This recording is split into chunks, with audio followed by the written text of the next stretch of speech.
Kottayam medical കോളേജിലെ surgical block ഉൾപ്പെടെയുള്ള പദ്ധതികൾ അടുത്ത മാസം മുഖ്യമന്ത്രി നാടിന് സമർപ്പിക്കും. കഴിഞ്ഞ 10 വർഷത്തിനിടയിൽ LDF സർക്കാർ നിരവധി പദ്ധതികളാണ് കോട്ടയം മെഡിക്കൽ കോളേജിൽ നടപ്പാക്കിയതെന്ന് മന്ത്രി VN വാസവൻ വ്യക്തമാക്കി. കോട്ടയം മെഡിക്കൽ കോളേജിൽ പണികഴിച്ച surgical block, paramedical hostel, cath lab, biogas plant, നവീകരിച്ച OP വിഭാഗം ഉൾപ്പെടെയുള്ളവയുടെ നിർമ്മാണമാണ് പൂർത്തിയായത്. നിലവിലുള്ള 7 ഓപ്പറേഷൻ തിയേറ്ററുകൾക്ക് പുറമെ 7 കൂടി പ്രവർത്തന സജ്ജമായിട്ടുണ്ട്.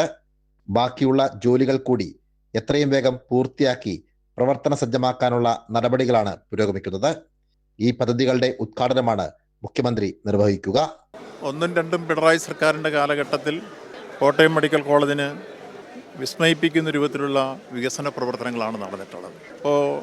ഇപ്പോഴത്തെ കാഷ്വാലിറ്റി ഏറ്റവും മനോഹരമായി ബഹുനില മന്ദിരത്തിൽ ആധുനിക സംവിധാനത്തോടു കൂടി ഈ ഗവൺമെൻറ് വന്നതിന് ശേഷമാണ് അത് ഉദ്ഘാടനം ചെയ്തത്. അതേപോലെ തന്നെ ട്രോമ AC ഏതാണ്ട് 47 പേരെ നിയമിച്ചുകൊണ്ട് തുടക്കം കുറിക്കാൻ ഈ കാലഘട്ടത്തിലാണ് കഴിഞ്ഞത്.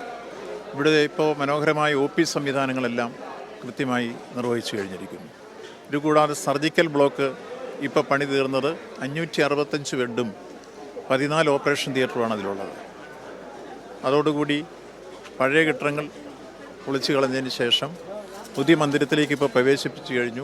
ആ മന്ദിരത്തിൻ്റെ ഉദ്ഘാടനം ഈ ജനുവരി മാസത്തിൽ ബഹുമാനപ്പെട്ട മുഖ്യമന്ത്രി നടത്തുന്നതിന് വേണ്ടി തീരുമാനിച്ചിട്ടുണ്ട്. കഴിഞ്ഞ ദിവസം മന്ത്രി വീണ ജോർജിന്റെ നേതൃത്വത്തിൽ ഉന്നതതല യോഗം ചേർന്ന് നടന്നുവരുന്ന വികസന പ്രവർത്തനങ്ങളുടെ നിലവിലെ സ്ഥിതി വിലയിരുത്തി.